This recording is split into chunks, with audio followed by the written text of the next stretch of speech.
आज हम लोग बात करेंगे शर्माना या सामाजिक भय के लिए कौन सी होम्योपैथिक दवाएं कामगार होंगी उस विषय में। तो दोस्तों, सामाजिक भय जिसे सामाजिक चिंता विकार भी कहा जाता है, सबसे आम चिंता विकार है। भाषण देना, साक्षात्कार के लिए उपस्थित होना या किसी से पहली बार मिलना जैसी घटनाएं कुछ सबसे संभावित कारण है जो लोगों को घबराहट और चिंता में डाल देते हैं। सामाजिक भय कभी कभार होने वाली घबराहट से कहीं अधिक होती है। जिन व्यक्तियों में सामाजिक भय होता है उनमें सामाजिक स्थितियों का तीव्र और महत्वपूर्ण भय होता है। परिणाम स्वरूप होता क्या है कि ऐसे लोग ऐसी स्थितियों में रहने से बचते हैं, और जो भय और चिंता पैदा करती है, यदि कोई व्यक्ति स्वयं को ऐसी स्थिति में पाता है तो यह उसके लिए बहुत ही कष्टकारी समय बन जाता है। सामाजिक भय से पीड़ित लोगों में अंतर्निहित भय होता है जो दूसरे द्वारा आंके जाने और आलोचना किए जाने को लेकर होता है। वे स्थितियां जो इन भय और चिंता को जन्म देती है हर व्यक्ति में अलग अलग होती है। सामाजिक भय से जो लोग ग्रस्त होते हैं, हर व्यक्ति में ये जो है कंडीशन अलग अलग होती है, और सामाजिक भय से ग्रस्त व्यक्ति एक या एक से अधिक सामाजिक स्थितियों को लेकर चिंतित हो सकता है।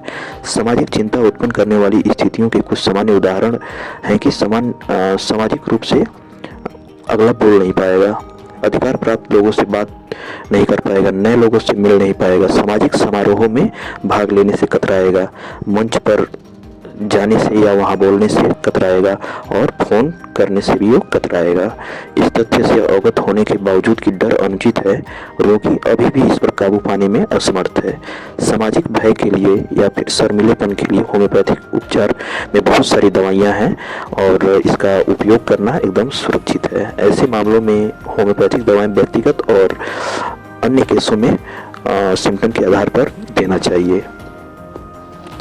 सामाजिक भय या शर्मीलापन को सोशल फोबिया कहा जाता है, तो इसके पीछे कारण अभी तक स्पष्ट नहीं है। ऐसा माना जाता है कि सामाजिक भय से जड़ें जो हैं आनुवंशिक या फिर पर्यावरणीय कारकों में होती हैं।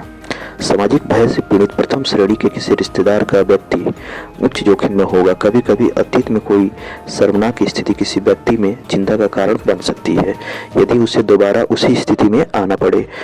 असंरक्षित बच्चों में भी सामाजिक भय उत्पन्न होने की संभावना अधिक होती है।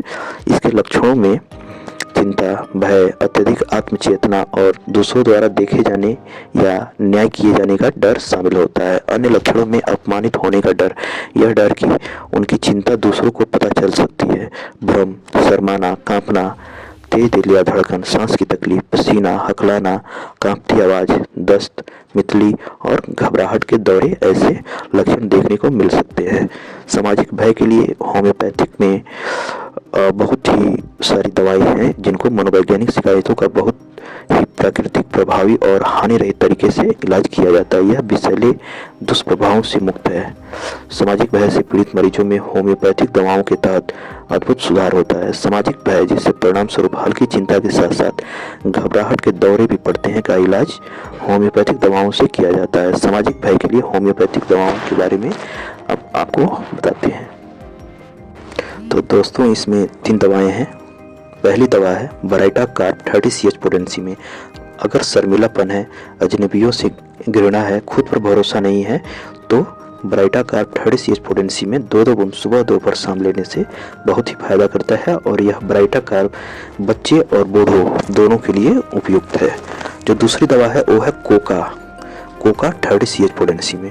अगर समाज में बैठने से संकोच लगता है और शर्मिलापन है, तो और किसी मौका कोई पड़ गया, कोई उत्साह का मौका पड़ गया या कोई फंक्शन पड़ गया, उस समय ऐसा महसूस होता है कि मैं बीमार हूं, तो उस कंडीशन में कोका 30 CH पोटेंसी में सुबह दोपहर शाम 2-2 बूंद लेने से बहुत ही अच्छा फायदा करता है। तीसरी दवा जो है वो है काली फॉस।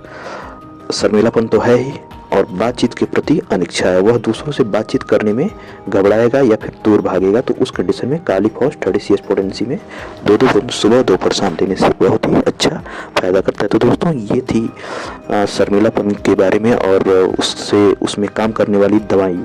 तो अगर दोस्तों आपको ये जानकारी अच्छी लग रही हो तो कृपया वीडियो को लाइक और चैनल को सब्सक्राइब कर दें। धन्यवाद।